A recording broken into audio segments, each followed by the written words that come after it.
Nous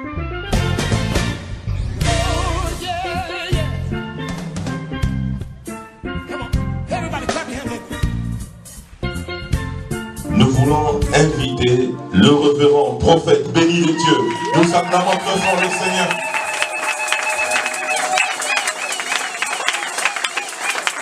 Alléluia. On va donner encore gloire au Seigneur Jésus. Béni soit le nom de notre Seigneur. Merveilleux Dieu. Alléluia. Avant que je ne commence, je dis je ne vais pas prendre trop de temps, mais je vais honorer l'ange de la maison et l'homme de la maison. Je vais bénir le nom du Seigneur pour l'autorité qui me donne la grâce, qui m'a donné de rencontrer cet homme. Et je crois que Dieu ne fait pas des rencontres fortuites. Amen. Alléluia. Amen. Le premier jour que je l'ai rencontré, j'ai vu sa foi. Sa foi. De voir, de saisir des opportunités. Et vraiment, c'est un homme bien. Il est venu dans ma communauté, il a bien travaillé. Nous l'aimons en Côte d'Ivoire encore. Je voulais encore que vous m'aidez à donner une innovation, une information. Autorité. Il a vraiment l'autorité. Alléluia. Alléluia. Un grand respect pour... parce que dans mon pays, je suis de la génération, ceux qui prêchent contre les jeunes qui n'élèvent pas les pères. On me connaît en Côte d'Ivoire. J'ai horreur du désordre. Des fils qui n'aiment pas les pères, qui ne respectent pas les pères. Et vous savez, les enfants... Des fois, nous faisons beaucoup de dégâts. Nous perdons des grâces énormes. Et il est bon pour nous, dans la génération, de faire très attention, de ne pas laisser les grâces rares nous quitter. Les gens qui ont travaillé, les gens qui ont porté le feu, on doit aller, on doit s'approcher, on doit s'humilier, on doit les respecter, les honorer pour que ceux qui puissent nous donner. Alléluia. Je voudrais qu'on acclame le Seigneur pour Papa et Charles.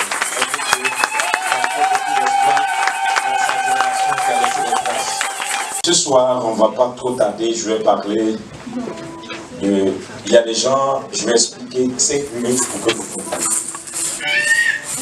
Parce que j'ai parlé de feu. Peut-être qu'hier, la dimension était... Il y a eu trop de choses que tu n'as pas saisies. Alléluia. Un vrai prophète est quelqu'un qui connaît la parole, qui maîtrise la parole. Un vrai prophète, c'est un homme qui est versé dans la parole d'abord. Un prophète doit être un homme qui est versé dans les Écritures, qui connaît les Écritures. Donc sans les Écritures, il n'y a pas de prophétie.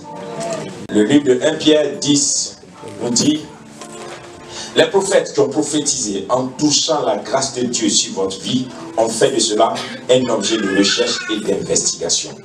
Donc un vrai prophète, c'est quelqu'un qui sonde les Écritures. C'est pas quelqu'un qui dort, qui fait des songes. Ceux qui dorment et qui font des songes, c'est eux que vous voyez accueillir voyants. Ils sont en ville aujourd'hui que vous voyez là.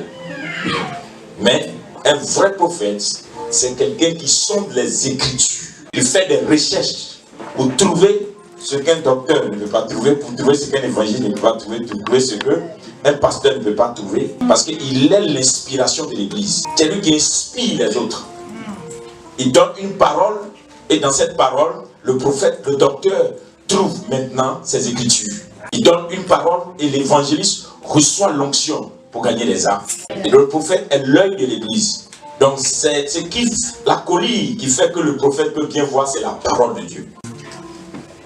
Donc si tu ne lis pas la Bible, tu n'es pas versé dans les Écritures, ne viens pas dire que j'ai fait un songe, je suis prophète des nations. Il faut connaître les Écritures, c'est très important. Parce qu'il y a trop d'amalgame. Il y a des gens aujourd'hui qui se lèvent dans notre église, dès qu'on a appuyé sur eux, ils sont tombés un peu. Il dit, Dieu m'a dit que je suis prophétesse, je suis prophète. C'est pas comme ça que ça marche. C'est pourquoi tu dois apprendre. Tu dois te laisser au pied de ton maître, qui est ton père spirituel, pour que tu montres les Écritures. Une chose aussi, la Bible que tu as achetée au marché ne te donne pas le droit de prêcher la parole de Dieu. Je dis toujours, les fils, vous entendez la voix de Dieu, mais les pères ont le code de la voix de Dieu. Quand tu entends la voix de Dieu, Dieu te parle, tu dis, mais tu ne peux pas comprendre ce que Dieu dit. Mais les pères, eux, ils ont la compréhension de la parole. C'est pour cela Samuel était couché toujours là. Il a entendu la voix de Dieu, mais il n'a pas compris. Il est allé et Élie lui a dit, même si je suis fatigué et que mes enfants nagent dans le péché, j'ai encore le code. Si tu vas et que la voix te parle une fois encore, dis ceci et tu auras la chose. Vous voyez? Donc il est important, quel que soit ce qui va se passer ce soir, et que Dieu va te visiter, la grâce que Dieu va te donner, le ministère que Dieu va te donner peut-être, c'est pour être autour de ton leader, pour être un élément dans son église, pour l'aider à réussir l'œuvre que Dieu lui a confiée. C'est pas pour que tu fasses une rébellion. La rébellion tue. La rébellion fait qu'on te décapite au champ. Toute rébellion contre l'autorité de Dieu amène la mort.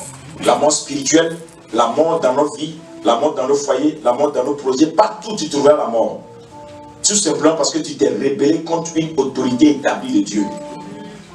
Il peut ne rien te dire, mais tu vas trouver la mort. Donc le service qu'on va faire aujourd'hui, et ça finit demain après-midi, c'est tellement...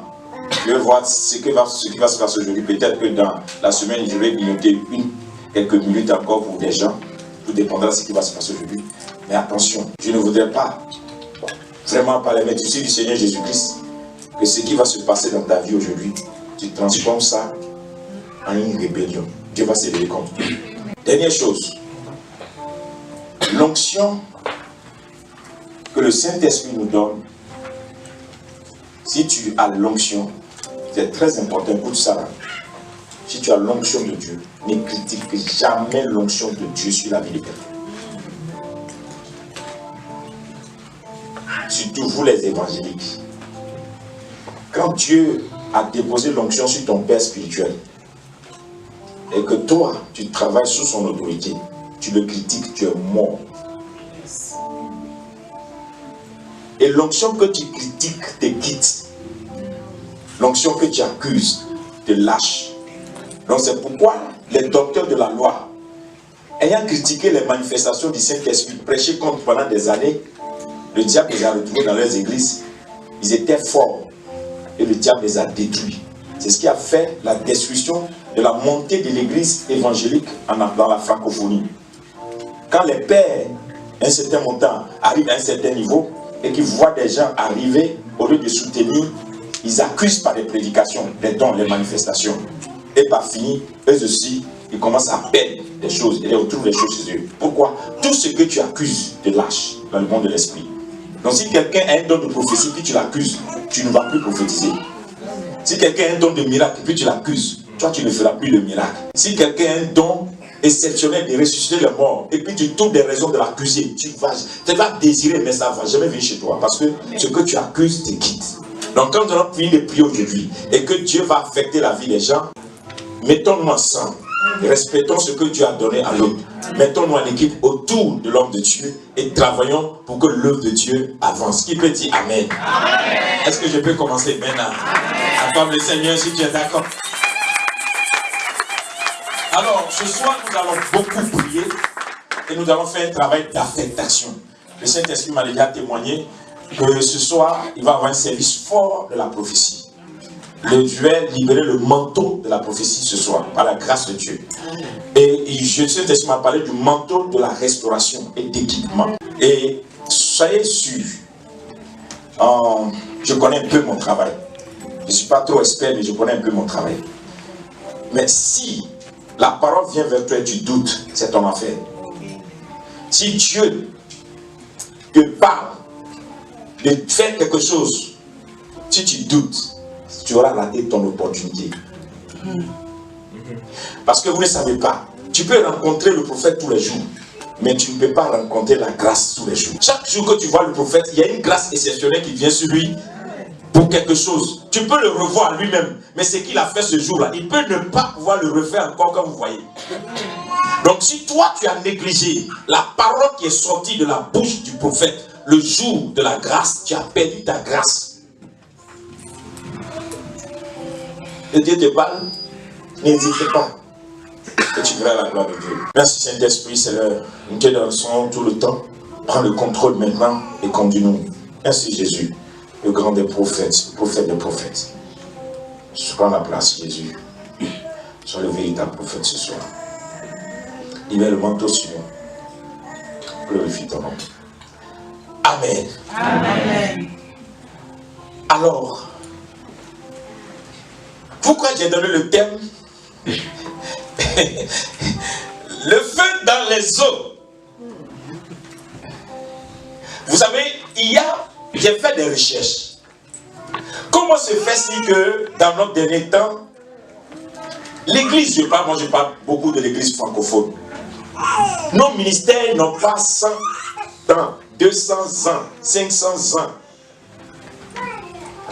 Nos ministères n'ont pas 50 ans. Après 25 ans, quand tu entends les gens, il a dit 25 ans, 30 ans de ministère, 50 ans de ministère, ils sont fatigués. Et il n'y a plus la suite dans l'exploit. Et il n'y a même pas de relais. C'est-à-dire, parmi nos enfants, biologiques d'abord et spirituels, il y a des pères qui ont fait des montées, mais leur fils ne peut pas les dépasser.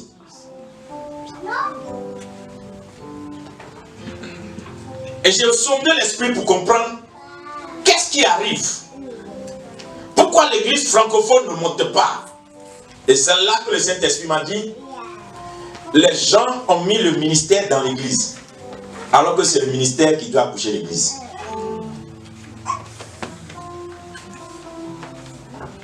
Je l'explique. Vous savez, quand tu as un père à côté de toi, c'est pas facile de prêcher. Vous voyez? On a mis le quoi? Dans la bouteille. C'est ça? Toi, tu dis quoi? Une bouteille d'eau. Mais en réalité, qu'est-ce que tu désires? De l'eau. Mais est-ce que tu peux avoir l'eau sans la bouteille? Non. Mais c'est parce qu'il y avait de l'eau abondante quelque part que la personne a pris une partie pour mettre dans la bouteille. Tu peux finir de boire ça et puis tu as soif encore. C'est ça? Amen. Mais si tu as une réserve, un puits, qu'est-ce qui se passe? Tu peux trouver plusieurs bouteilles dans le puits. C'est ça? Donc en réalité, ce dont tu as besoin, c'est l'eau, mais pas la bouteille. Mais comme les commerçants sont arrangés pour mettre l'eau dans la bouteille, tu poursuis la bouteille pour avoir le peu d'eau qui est dedans. C'est ça? Amen. Donc ce qui enrichit le commerçant, c'est l'eau. Lui, il sait que c'est de l'eau que tu as besoin. Mais lui ne te fait que vendre et l'emballage et l'eau. Donc qu'est-ce qui se passe? Quand Jésus est venu sur la terre, Jésus est venu avec son ministère. Et c'est par son ministère qu'il a suscité tous les apôtres. Il a manifesté un ministère puissant et l'église est sortie des apôtres. Maintenant, quand les apôtres ont sorti l'église va influencer maintenant l'humanité. Donc jusqu'aujourd'hui, à plus de 2000 ans, nous on parle de Jésus-Christ.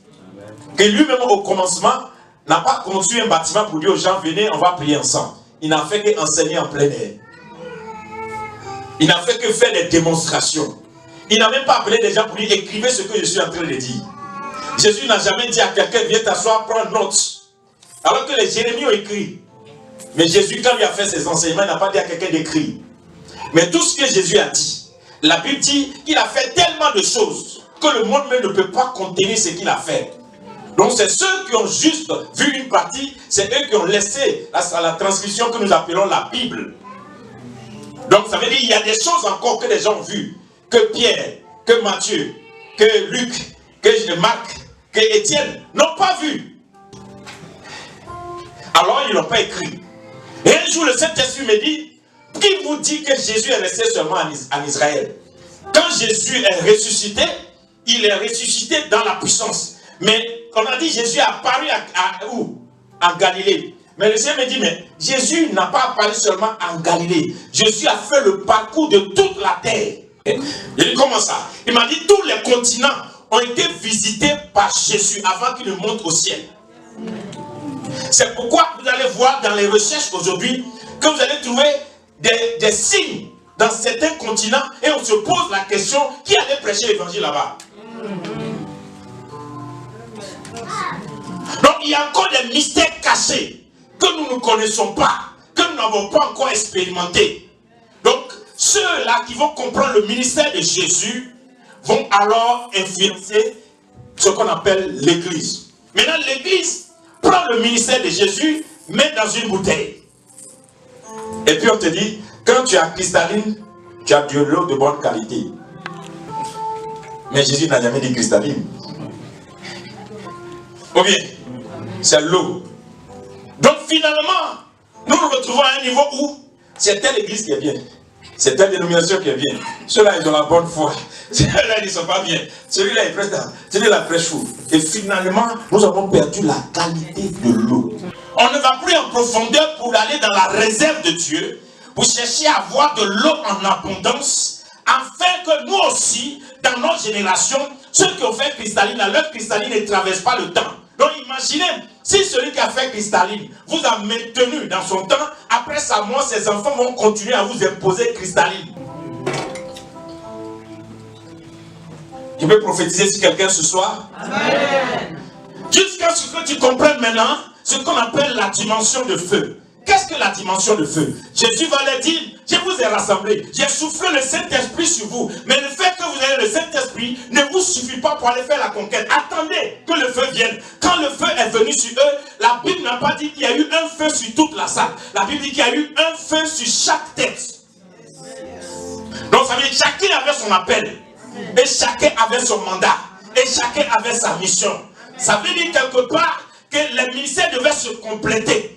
Ils devaient être ensemble, mais ils étaient ensemble, le feu est descendu, mais ils n'ont pas parlé les mêmes langues. Parce que la Bible, que ceux qui les entendaient, on dit que d'autres parlaient dans leur langue. Ils ont parlé en grec, ils ont parlé en latin, ils ont parlé en romain, ils ont parlé diverses langues. Donc, c'est selon le feu qui vient sur toi, c'est sa langue que tu parles. Quand tu reçois un feu, tu parles la langue de ton feu. Donc, le feu que j'ai, c'est son parler en langue que je parle. Maintenant, quand toi tu copies le parler en langue d'un autre ministère qui est puissant, tu n'as pas son feu. Même s'il est ton père spirituel, ce n'est pas son feu que tu as, parce que Josué a été initié par Moïse.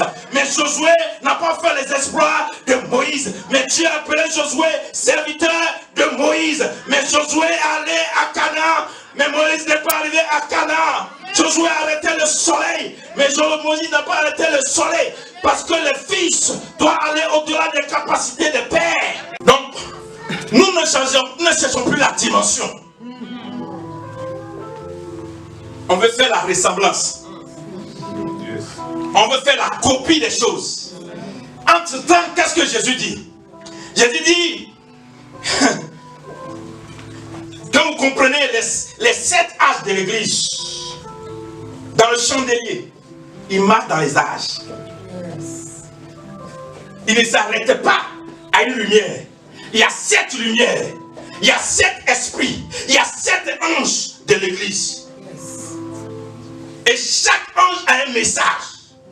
Donc, quand Jésus avance selon l'âge, il y a des manifestations que l'âge 2 de l'église ne comprend pas. Quand Jésus avance selon l'âge, il y a des démonstrations que l'autre âge ne comprend pas. C'est pourquoi nous aujourd'hui qui prophétisons, les apôtres avaient prophétisé. Mais il y a 500 années en arrière, l'église ne faisait que la prédication. Mais il y a des signes qu'ils ne voyaient pas. Et Jésus va dire, à la fin des temps, il y aura des faux prophètes, il y aura des faux docteurs. Mais moi aussi, je vais susciter des hommes de Dieu qui vont apporter des signes sur la terre afin de confondre les faux prophètes. Comment est-ce que dans ces derniers temps, nous pouvons arrêter les faux messagers, les gens qui sont rentrés à l'église, qui sont en train de tuer la vie du christianisme? Est-ce qu'aujourd'hui encore, la franc-maçonnerie, la rose-croix, les signes, toutes ces choses-là, ils s'affichent aujourd'hui. Ils défient l'église de Dieu. On vous défie matin, midi et soir. Vous ne pouvez rien faire. Le sorcier nous défie matin, midi, soir. Tu ne peux rien faire. Quand je te pose une question, qui est encore un chrétien qui croit ici aujourd'hui que Dieu, s'il veut te rendre riche, demain matin, il peut faire apparaître l'argent dans ta maison? Amen. Amen. Tu crois ça? Amen. Non. Voilà l'école. Il faut travailler. Il faut faire des formations. Et puis après, tu vas avoir un travail. Mais celui qui a le travail, c'est un franc-maçon. C'est un mystique. Vous-même là, les chrétiens, vous ne réfléchissez pas. Comment eux, ils ont eu du diplôme? Et puis maintenant, ils savent qu'avec les diplômes, ils sont limités. Ils s'en vont dans les loges pour avoir le pouvoir de vous contrôler. Si l'étude du ciel suffisait là, Ils n'allaient pas aller dans les loges pour chercher un pouvoir. Donc c'est ce qu'ils ont compris, que les études ont leurs limites. La connaissance, la formation, ça c'est limite. Mais s'il faut un surnaturel pour qu'ils puissent contrôler, alors ils vont vers des choses pour qu'ils aient le surnaturel. Maintenant toi tu n'as pas le temps de venir à l'église pour avoir le surnaturel. Tu vas seulement aller prendre papier, tu étudies les choses et n'oublie pas que le maître ne donne pas tout aux disciples. C'est ce que là Jésus a dit. Il dit, je sais votre maître, mais un maître ne montre pas tout. Mais afin que vous soyez plus que ce que je suis, je vous devenez désormais mes amis. Parce que je quitte la dimension maître, je vous introduis dans la dimension amitié pour que vous soyez au-delà de ce que je suis. Donc si tu es un professeur, il ne va jamais te montrer ce que tu vas prendre pour le contrôler demain. Donc celui qui t'enseigne, il te gouverne. Celui qui t'enseigne, il te contrôle par tes enseignements. Il te dirige par ce qu'il veut. Ce qu'il te communique, c'est pour que tu puisses faire ce qu'il veut. Il ne te dira jamais ce qui va faire que tu vas prendre sa place demain. Donc tu resteras esclave toute ta vie parce que tu n'as pas la dimension qui peut contrôler son Dieu qui est assis sur toi. Donc, vous ne priez plus. Vous ne gênez plus. J'ai entendu beaucoup, même des pasteurs, qui ont fait des erreurs graves. Formation, formation, formation. Je ne suis pas contre la formation. Hein. C'est une bonne chose, mais à la fin, ça déforme. Parce qu'à force d'aller à l'église, vous allez voir que les pères qui ont dérangé, c'est les pères qui ont pris l'évangile brut. C'est pourquoi Jésus n'a pas pris les Matthieu. Jésus ne les a pas pris, il n'a pas pris Paul. Il a pris Pierre. Pierre est un pêcheur. Il ne connaît pas papier. Bon, ça, je parle en ivoirien. Il n'est pas allé à l'école. Il n'a pas de diplôme. Son diplôme, c'est filé. Tout ce qu'il sait faire, 2 poissons, 10 poissons, c'est tout. Donc, quand lui voit qu'un homme a fait pêcher du poisson au bord de l'eau et rempli son filet déchiré et rempli, jusqu'à ce qu'il y ait de l'abondance, dit Joe, moi, je suis un expert dans la pêche. Si quelqu'un comme ça fait, il cherche quoi encore? Allons. Mais il a suivi parce qu'il n'a pas de raisonnement. Mais les pieds là, les Paul, il était au pied de Gamaliel. Il a appris, il a été formé. Mais c'est lui qui a tué plus de chrétiens avec ce qu'il a appris. Parce que ce qu'il a appris, la loi là, lui dit on ne fait pas ça, on ne dit pas ça. Ça là, c'est abomination. Il tue les gens. Mais Pierre a reçu l'esprit. Il prêche en un jour. Il y a 3000 convertis. Après Pierre, qui aussi a prêché. Beaucoup disent que Paul a travaillé plus que tous. J'ai suivi les Écritures et j'ai dit que Paul, il a raconté des choses. Faites très attention. Paul n'a pas fait plus que Pierre. Le problème de Paul, c'est que lui, il a les Écritures, il écrit. Lui, il écrit tout ce qu'il fait parce qu'il allait à l'école. Mais Pierre, lui, personne ne peut écrire pour lui. Donc il y a des choses que Pierre a fait, personne n'a écrit. Donc nous on ne voit pas. C'est ce que Paul a dit, que nous on lit. Et là le Seigneur me l'a dit. Il dit, fils, fais attention.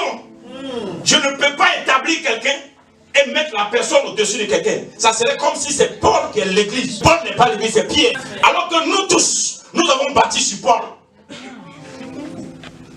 Quand il dit de Romains, Apocalypse, il dit Apocalypse, Romains, tout ça là, tout ce que tu lis autour de toi là, c'est Paul qui te parle. Donc, regardez la majeure partie de ce que nous utilisons pour baser sur l'église, c'est Paul. Où est Pierre? En temps Jésus dit, tu es Pierre, c'est sur toi que je bâtirai l'église. Qui est Pierre?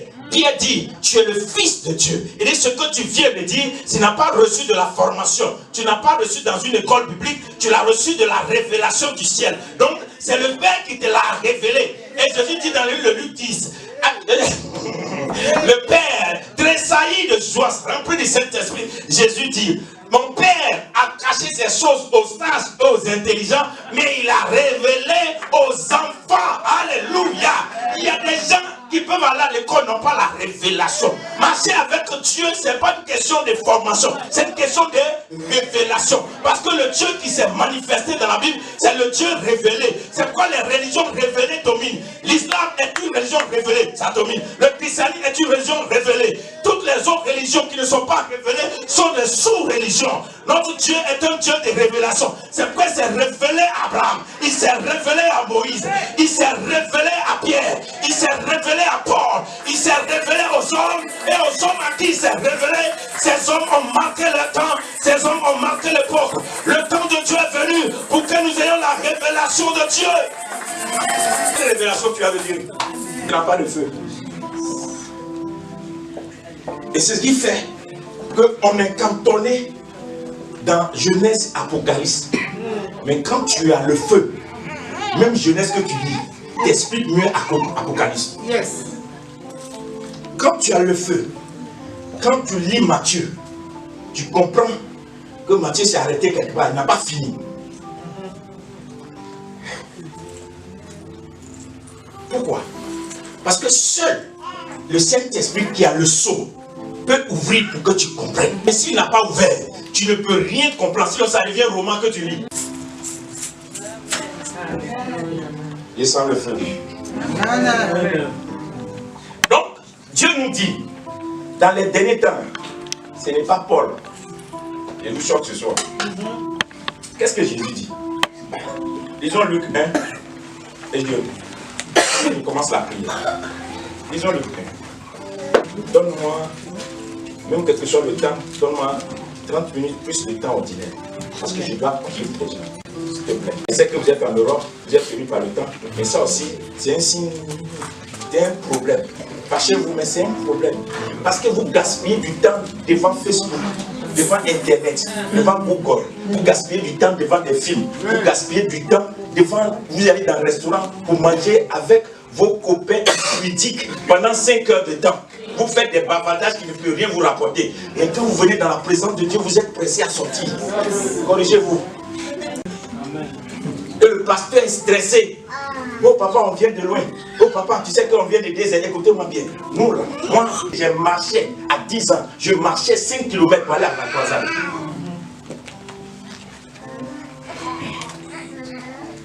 Vous offrez l'église, on fait dans tes téléphones. Pardon, il faut venir. 5 heures, tu vas marcher 5 km. Voilà la croisade. Et la croisade finit à 23 heures. C'est vous qui allez ramasser les chaises pour mettre. Et puis vous marchez encore dans le noir. Pour revenir à la maison. Et le lendemain, tu vas à l'école. Les gens pensent que c'est en fonction de 2010, la tombe soit beau pilièrement utilisé. C'est pourquoi vous êtes des plaisantés dans la maison de Dieu. Tout le monde se lève et dit, je suis serviteur, je dis servant. Tu sais, tu as payé le prix. La consécration, ce n'est pas 40 jours de jeûne, c'est le temps que tu as pris pour marcher avec Dieu. C'est ce qu'on appelle la consécration. On dit Abraham marchait avec Dieu. Noé marchait avec Dieu. Ceux-là, ils ont marché avec Dieu. Toi, tu marches avec ton travail. Tu marches avec ton argent, tu marches avec ton mari. Tu marches plus avec ta femme que Dieu. Et puis tu veux faire des choses extra. Tu vas mentir. Python va se servir de toi. Tu vas être un manipulateur. Quand je vois des gens qui se proclament prophètes, je les regarde même. Toi-même là. C'est qu'il dit, il est vide et puis il dit les prophètes. Un prophète qui ne sait même pas ce qui va se passer dans son pays. Demande-moi, qu'est-ce qui va se passer à Côte d'Ivoire? Je sais. Mais c'est pas parce qu'il sait qu'il a tout dit. Mais Dieu ne fait rien sans avoir révélé le secret à ses serviteurs, les prophètes. Si tu ne révèles pas, c'est que tu n'es pas prophète. Un prophète qui est événement surprend, c'est que tu as un problème. Mais nous ne marchons plus avec Dieu. Tout à l'heure, Dieu m'a mis à cœur un travail. Quand je vais faire, il y a des gens qui disent, c'est toujours ça, c'est toujours ça. Mais tu ne peux pas voir la gloire de Dieu si tu n'apprends pas à marcher avec Dieu. Maintenant, à partir d'aujourd'hui, là, je ne veux plus voir quelqu'un dans l'église qui dit, papa, toi-même tu sais qu'on vient de l'Anvers, Louvain, bien comme quoi, tout ça là. Comme ça, c'est rien. Moi, mon église à Washington, je roule 1h30 pour aller au culte. Mon pasteur est à 15 minutes de l'église, mais j'arrive avant lui. Pendant combien de temps après, il s'est arrêté. Vous savez pourquoi il s'est arrêté? Il travaille. C'est un haut gradé de l'armée américaine. Il travaille. Mais il avait des problèmes. Et moi, je ne prêche que l'évangile. Mais quand il voit ma vie, les choses que Dieu me donne, il est aux États-Unis. Mais comment tu fais bien? Pourquoi? Parce qu'il a rencontré quelqu'un qui a la chose de Dieu. Mais moi aussi, je pourrais faire travail comme vous faites. Je vais faire 10 boulots pour avoir de l'argent, pour payer terrain, pour faire des choses que vous voulez faire. Mais j'ai choisi de marcher avec Dieu. Donc le temps que vous donnez à Dieu, c'est son résultat que vous avez. Vous ne donnez pas du temps à Dieu et vous voulez du résultat. Vos maisons sont terribles. Vos femmes ont des problèmes. Vos enfants ne sont pas intelligents à l'école. Vos comptes sont vides. Les princes à terre et les esclaves sont sur les chevaux. Parce que les princes n'ont pas la révélation. À partir d'aujourd'hui, le feu que tu vas recevoir, c'est pour que tu domines. Je veux, après la prière de ce soir, des triplés, des jumeaux dans cette église, des enfants surdoués. Je te dis quelque chose. Moi, j'ai une de mes filles. En Afrique, on dit que l'enfant a un problème. Quand je l'ai amené aux États-Unis, il y a un médecin qui regarde, dit non, qu'il va donner des comprimés à mon enfant. Et le comprimé va booster son intérêt. Il dit, ça va chez toi. Mon enfant n'est pas machine. Il a fait sortir. Mais c'est dit non. Toi, il faut signer ici, c'est un engagement. Moi, je fais mon crédit. Je vais réfléchir. Je sors mon enfant. Il l'amène à la maison. Je prie sur elle pendant 3 jours. Il a pris ma fille. Tu es surdoué, tu es super intelligent, tu es surdoué, tu es super intelligent. J'ai attendu 3 mois. Après, on a déménagé de la ville où on est pour aller à l'UE parce que j'ai dit que les médecins de là-bas, ils foutent rien, ils sont blancs mais ils ne connaissent rien. Faites très attention, vous qui pensez que quand tu habites dans le quartier de blanc, tu as réussi là, tu ne comprends rien. Je ne sais pas, tu es pour rien. Ça n'a pas de sens. Parce que quand tu as le quartier, tu habites dans les blancs, tu n'as pas de défi. Alors, je sors ma fille, j'amène à lui, elle dit bon, je cherche un autre médecin. Je prends un autre médecin, le médecin il va checker ma fille. Non, la fille a un problème. Le problème de sa femme, c'est qu'elle est trop intelligente. Donc, les autres n'arrivent pas à être à son niveau, donc son intelligence ne capte pas ce que les gens disent d'un bas niveau. Donc, on va l'amener dans une autre formation, ce qui va l'aider parce que c'est les enfants qui ont été, c'est les enfants qui ont la technologie, qui n'ont pas besoin d'apprendre, mais ils sont nés avec des jeux. Donc, la fille là. Voilà, et puis on m'a donné des papiers. Au niveau des détails, ils sont en train de faire ces dossiers. L'année prochaine, elle va aller dans un établissement qui coûte des centaines de milliers de dollars. L'État va payer cadeau parce qu'on a dit que ma fille est surdouée. Il y a en Afrique, on dit qu'elle est bête. Et aux États-Unis, je lui ai posé la main. J'ai dit, tu es intelligente. Elle est devenue intelligente. Vous avez le don de Dieu. Quand vous parlez du feu de Dieu, ne prenez pas pour jouer. C'est pas vos amusements là. Hein? Moi j'ai fait un jeûne de 90 jours. Quand je sortais du jeûne, il y a un monsieur là c'est sa maison qui m'a donné en ce moment. Bon, je ne peux pas arriver à ce niveau. Et puis, je sors, il dit sa télé est pas. Ils vont aller réparer la télé à 80 000. Mais moi j'ai besoin de 80 000 pour rendre mon jeûne. Comment tu vas aller réparer la télé à 80 000? Bon, amène la télé ici. J'ai plus lu d'onction, j'ai mis sur la télé. Aujourd'hui là, tu marches au nom de Jésus. Donc, son fils allait lui dire, papa, ton type là, on disait qu'il a un problème. Parce que la télé là, ça a marché comment? Donc, il est parti au travail. C'est un comptable à l'université. Il est parti au travail, il faut dans cette dizaine de projets là, il est bizarre, il ne faut pas. Il est parti. Et tu sens les gens. Le soir, moi j'étais assis. Et puis j'ai dit, comme vous tous êtes là, on va essayer la télé, tester. À nous appuyer la télé. La télé a marché. Amen. Il dit, donne-moi mes 80 000. Il a donné les 80 000, il a mis 100 000 à dessus. Amen. Quand il déménageait, il dit, et à 2 ans, je suis rentré en Afrique, je lui ai demandé, il dit, pour faire une télé là. Je ne me sépare pas de ça. C'est une télé ouin. Et puis il dit tout, il sort pour dire aux gens que monsieur là, il a appuyé sur télé, là, la télé a marché. Est-ce que vous ne savez pas que même vos chaises que vous voyez là, il y a la matière dans les chaises, il y a l'esprit. L'argent est un esprit. Moi j'ai vécu l'apparition de l'argent dans ma maison. Je devais loyer.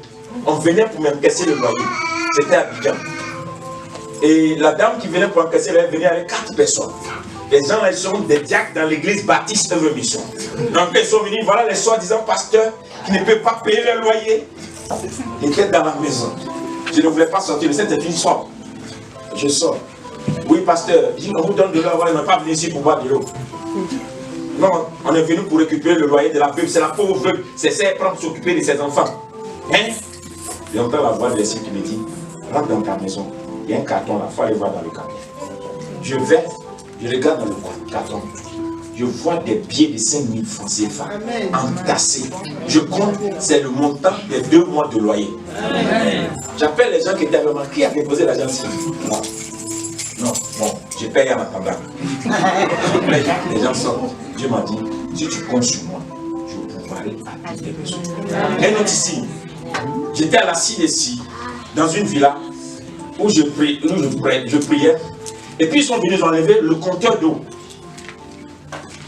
Et mes enfants passaient puiser de l'eau et pour se laver. Et dans le quartier, les gens se moquaient, voilà. Vous toujours, aïe, aïe, aïe, aïe, vous emmerdez, les gens ne peuvent pas dormir. C'est vous partez en plein Abidjan, vous partez puiser de l'eau pour vous laver. Avec vos soi-disant prophètes. Donc la nuit, je suis réveillé, tête dans la cour. J'ai dit, Dieu, tu vas faire ce miracle. Ou bien ta Bible, là, je vais jeter. Donc, j'ai prié et j'ai dormi. Le lendemain matin, il y a une de mes filles, elle s'appelle Estelle. Elle s'est levée, c'est elle qui fait les trucs de la maison. Elle a mis le seau. Elle veut partir prendre de l'eau. Hey, tu n'as pas entendu qu'on puisse plus de l'eau. Si vous restez sans manger, sans boire, si Dieu n'est pas content, quittez la maison. Elle dit ok. Elle a mis le seau en bas du robinet. Elle est partie. Du matin jusqu'à 16 h, l'eau commence à faire. Elle dit, papa, on dirait qu'ils ont ramené le compteur, il va vérifier. Le compteur n'était pas là. Jusqu'à partir des 17 h, l'eau commence à couler. On a utilisé l'eau de la sauce des 600 compteurs pendant 6 mois avant que je déménage de là. Amen. C'est des choses vraies que j'ai vécues. Donc, comment quelqu'un comme ça, là, tu vas venir dire que Jésus, là, il a dormi, on l'a taché, on ne l'a pas crucifié, c'est ton affaire. Moi, je sais que Jésus-Christ, il est Dieu, il est ressuscité dans les morts, il est Seigneur, il est roi des rois, parce que je l'ai vécu. Est-ce que toi, tu as vécu Jésus? Tu as vécu Jésus? Tu as vécu Jésus? Les gens comme nous en Côte d'Ivoire, là, c'est pas parce qu'on connaît quelqu'un, les pasteurs, là. Ils ont connu des gens, et puis on leur donne l'argent. Et puis ils font croisade, ils font exploit. Que Dieu les bénisse. Mais nous autres, c'est le feu dans les eaux. Le feu là, c'est dans l'eau, dans les eaux, on a ça. Amen. Je vais t'expliquer maintenant. Je dis une chose, dans les derniers temps, l'esprit d'Élie reviendra. C'est quand l'esprit d'Élie viendra que maintenant vous allez préparer le chemin du Seigneur. Donc l'esprit d'Élie n'est pas l'esprit de Paul. Et l'esprit d'Élie est un esprit d'intercesseur. L'esprit d'Élie est un esprit de jugement. C'est Élie qui dit, si je suis un homme de Dieu, que le feu descende et vous consume. Ils sont morts. Donc l'esprit d'Élie est l'esprit qui amène la crainte de Dieu.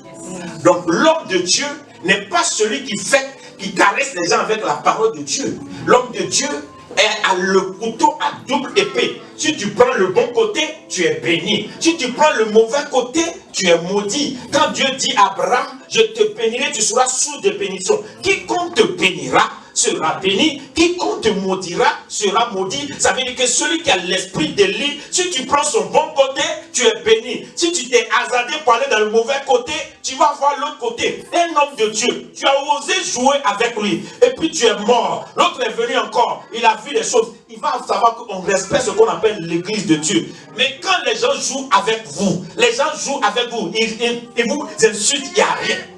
Il parle mal, il t'appelle même, un chrétien qui t'appelle même au téléphone. Et puis il parle, il bavard sur toi. Il t'insulte jusqu'à il dépose, et puis il n'y a rien. D'accord? Maman ne me fait pas ça. Même tu parles derrière moi, mon ange va te corriger. Tu comprends? C'est ça qu'on appelle la crainte de Dieu. C'est l'esprit d'Élie qu'il nous faut dans ces derniers temps. Un esprit pour juger ce monde. Car Élie a osé s'attaquer à Jézabel. Dans ces derniers temps, qui peut s'attaquer à Jézabel? Jézabel même vient être prophétesse dans nos églises. Jézabel, avec ses faux prophètes, Élie a dit, vous avez amené le désordre dans le pays. Allez-y, allons-y sur le terrain du défi. Et allez-y sur le terrain. Si votre Dieu répond par le feu, celui qui va répondre par le feu, il est le vrai Dieu. Ils sont venus, ils se sont découpés, ils ne pas rentrer dans l'histoire. Ils ont fait l'hôtel, rien. Élie vient, il fait son hôtel, il renverse leur hôtel, il fait son hôtel. Il a renversé son hôtel. Je ne vais pas prêcher sur les hôtels, il a renversé leurs hôtels. C'est pourquoi tous les pasteurs qui vous prêchent la sanctification, qui ne connaissent pas les mystères des hôtels, des enseignements sur ce qu'on appelle les dominations, écoute-moi bien. Tu vas te sanctifier quand tu es pauvre. Je vous dis la vérité. Parce que tu ne peux pas comprendre le mystère qui est dedans. Parce que le péché que le peuple commet, ce n'est pas toi qui t'élèves. Ils ont bâti des hôtels dans cette ville. Et le rôle de ces hôtels, c'est de cracher sur vous des esprits qui vont vous conduire au péché. Et ils sont tranquilles. Donc s'il n'y a pas quelqu'un qui est capable de renverser ces hôtels, vous n'allez jamais abandonner vos péchés. Même si tu es là, tu te répands tous les jours. Mais chaque 3 jours, tu ne vas pas faire ce que tu as dit comme pardon. Pourquoi? C'est l'autel qui crie. Donc il renverse l'autel, il bâtit son autel. Et la Bible dit qu'il a demandé qu'on verse 6 vases d'eau sur ce qu'il est en train de sacrifier. Vous savez que le premier miracle de Jésus, il y avait aussi 6 vases d'eau. Mais comment est-ce que quelqu'un prie pour qu'il pleuve? Alléluia. Pour dire non pas qu'il pleuve. Il prie pour qu'il y ait du feu et puis il verse de l'eau. Normalement, le feu, l'eau éteint le feu. Donc quand tu verses de l'eau sur du bois, ce bois-là ne va pas prendre feu. Lui, il verse 6 vases d'eau sur le bois. Et puis il dit maintenant que le feu descend. C'est pour montrer que le feu est descendu dans l'eau. Le feu a consumé. Il les a attrapés. Ce feu qui a consumé, vous savez c'est quoi? Ce feu-là montrait la dimension, les 6 vases montraient la dimension de l'homme. Et le feu qui est venu du ciel venait d'éteindre la dimension de l'homme. C'est pourquoi Dieu a toujours jugé la terre avec de l'eau. C'est pourquoi quand Élie est sorti de là, il dit il ne va plus pleuvoir. Et puis il n'y a pas eu de pluie parce qu'il venait de récupérer un pouvoir pour maîtriser l'eau. Parce que l'autel qu'il a bâti, le feu qu'il a fait venir sur la terre lui donnait la capacité maintenant de commander l'eau. Donc vous ne pouvez pas avoir des dominations, gérer des choses comme ça, si vous ne cherchez pas le feu. Et le feu a commencé dans le livre de Jérémie. Dieu dit à Jérémie, dans le livre de Jérémie 1, avant que tu ne sois formé dans le ventre de ta mère, je te connaissais, je t'ai établi prophète sur les nations. Donc ce n'est pas un appel que tu as reçu de par la bouche d'un prophète, mais tu es né avec la chose. Donc quand je dis le feu dans les eaux, il y a des gens que des ministères ont appelés, mais il y a des gens qui sont nés avec leur appel. Donc Élisée a été appelé par Élie. Donc Élisée n'a pas l'onction dans les eaux, mais Élie est né avec son onction. C'est pourquoi quand Élie est mort, quand Élie a été enlevé, plutôt, quand Élie a été enlevé, il a dit qu'est-ce que tu veux que je fasse pour toi?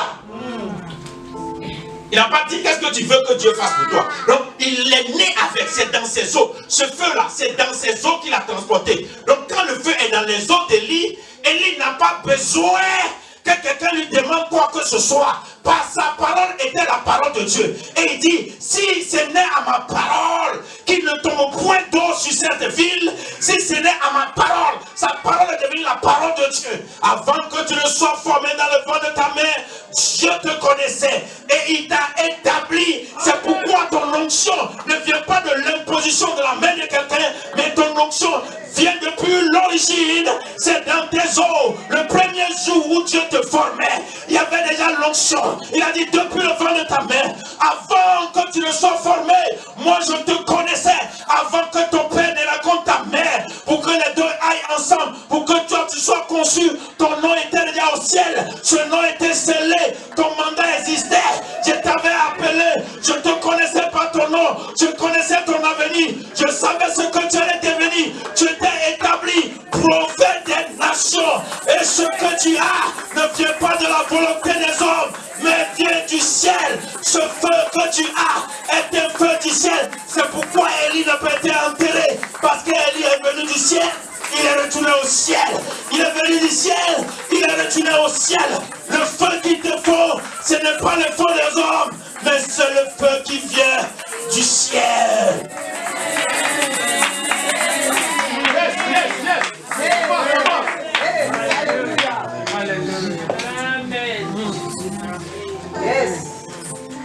Et il dit, j'ai égorgé 400 prophètes de Baal, c'est pas ça. Hein? Là, on ne fait même pas 200. Mais imaginez 400. Ce n'est pas des chrétiens, des disciples, c'est les prophètes de Baal. Et puis il prend les gosses. Pourquoi il ne vient pas? Toi, on égorge ton camarade et puis tu es là. Pourquoi vous égorgez tous? Ça veut dire qu'Élie avait une onction qui contrôlait même. Sa présence était une terreur. Quand Élie était quelque part, c'est pas son habit qui influençait les gens. C'est pas la maison où il dormait. Son nom déjà faisait trembler les gens. Parce qu'il transportait quelque chose.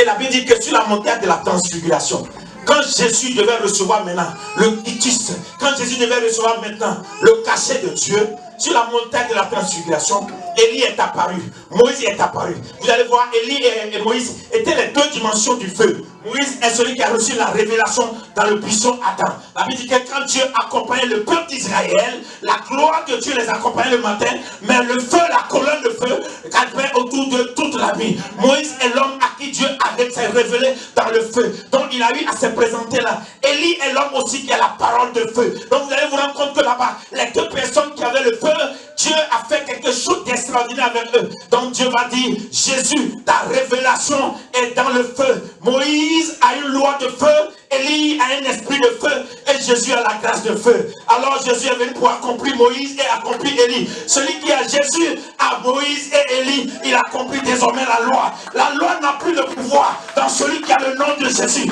dans celui qui a reçu la paix de Jésus. Le pouvoir par l'esprit de Dieu est maintenant dans celui qui a l'esprit de Jésus. Donc quand tu as Jésus, tu as le feu de Élie. Quand tu as Jésus, tu as le feu de Moïse. Alors tu as la capacité maintenant. Et dit, obéissez-le. Celui-ci est mon bien-aimé en qui j'ai mis toute mon affection. Alléluia. Pourquoi? À cause du feu. Et Dieu veut nous dire ce qu'il nous faut. Si nous voulons marcher avec Jésus, cherchons le feu. Amen. Le Dieu de feu. Celui qui ne répond pas le feu est le vrai Dieu. Celui qui ne peut pas répondre par le feu n'est pas le vrai Dieu. Dans ces derniers temps, on a besoin des hommes de Dieu comme ça. Amen. Qui vont apporter le défi, qui vont défier les choses, qui ne vont pas avoir peur. Quand j'entends les prophètes, on dit il va y avoir la guerre dans votre pays. Et puis on dit ça va arriver, ça va se réaliser. Ça compte. Tu es prophète pourquoi? Toi tu es prophète des malheurs. Tu peux aller dire à Dieu, tu ne vas pas tuer ce peuple. Pourquoi tu vas les tuer? Ils sont aussi mauvais que ça. Tu ne peux pas les sauver. Moïse a parlé à Dieu. Puis ce que tu dis là, moi c'est pas dedans, répands-toi. Dieu s'est répandu. Parce qu'il a le feu. Yes. Dieu s'est répandu, Dieu a changé sa parole. Parce qu'il a le feu. Je crois que ce soit il y a quelqu'un qui est né avec quelque chose. Et les gens sont en train de vouloir te rétablir. C'est quoi le manteau de la restauration va être libéré. Je crois que ce soir il y a quelqu'un qui a perdu sa vraie position par la manipulation des hommes. Et l'esprit d'Élie viendra à ta rencontre. Je crois que ce soir Dieu veut rencontrer quelqu'un. Il y a une destinée qui n'est pas encore finie. Alléluia. Tu n'es pas encore fini. Tu sembles mort. Mais la résurrection existe. Jésus allait dans le tombeau. Mais le premier jour, les démons dansaient. Le deuxième jour, ils ont fait leur célébration. Mais le troisième jour, la petite, un ange a roulé la pierre. Il est sorti du tombeau. Même si on t'a enterré, on enterrait ton avenir. Je ne sais pas ce qui est capable de se passer. Mais ce soir, ce lieu va trembler. Tu vas sortir, ton mandat va sortir. Ta destinée va sortir. Ton avenir va sortir. Ton mariage va sortir. Ta vie va sortir. Ta gloire va sortir. Tu ne resteras pas dans le tombeau. Si tu es enterré, tu ne resteras pas. Tu ressusciteras car Christ est ressuscité.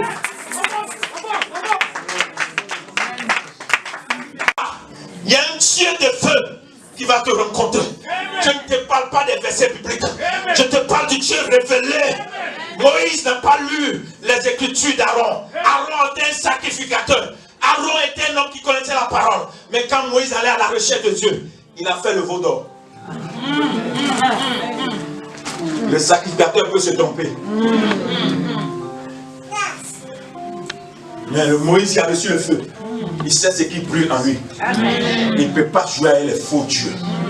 On a fait jouer avec ces choses-là. Des plaisantins qui osent défier la nature de Dieu en toi. Des gens même, quand tu les regardes, ils ne ressemblent à rien. Qui osent parler contre toi. Tu leur diras, si je suis un enfant de Dieu, si je suis un homme de Dieu, que le feu descende pour te consumer, alors tu sauras. C'est pas attention. Vos histoires de nous tous, on est hommes de Dieu là. On n'est pas. La Bible dit que Dieu s'est révélé à Zacharie selon sa classe. Quand Dieu devait se révéler au Père, de Jean-Baptiste, on dit, sont tous les venus selon sa classe, son rang. Non, on est homme de Dieu, mais il y a des rangs. Amen. Yes. Amen.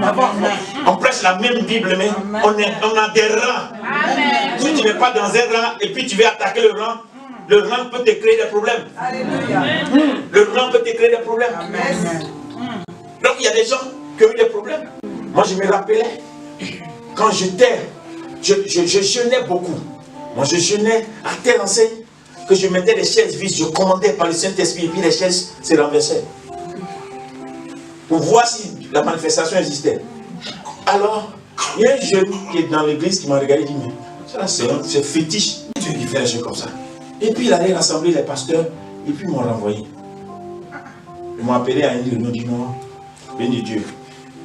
Dieu nous a révélé que tu dois aller faire pour toi, tu ne dois pas rester avec nous. J'ai dit ok, je suis sorti. Il y a un seul qui est venu me voir, il s'appelle Esaïe, qui a dit, grand frère, moi je sais que Dieu est avec toi. Lui là, il est Jésus aux États-Unis. Mais les autres là, ils sont tous. C'est un qui est revenu vers moi pour demander pardon. Je lui ai donné des instruments, je lui ai donné des chaises pour aller faire église. C'est lui qui était leader avant. Maintenant là, il veut où? Pourquoi? Ce n'est pas parce qu'aujourd'hui, tu sembles avoir la foule que ça veut dire que tu es au-dessus de l'autre. C'est pas ce que l'autre est. Peut-être que pour son onction, son feu là, c'est dans les eaux. Voilà, c'est la position de main. Amen. Amen. Est-ce que vous êtes une fois posé la question qui a imposé la main à Moïse? Mais Moïse a imposé la main à Josué. Mais qui a imposé la main à Moïse? Qui a suscité Élie? Mais Élie a suscité Élisée. Quand Élie est monté, Élie a fait Élisée. Mais Élisée, comme il a reçu un don, il n'a pas pu ressusciter tout. Il n'a pas fini les 14 miracles. C'est ses ossements qui ont ressuscité quelqu'un. Alléluia. Mais Élie, lui, il a compris son ministère. Et Jésus va dire, plus tard pour que je revienne, il faut que le feu d'Élie encore prépare mon arrivée. Tu es prêt pour le feu? Amen. On va prier. Hallelujah.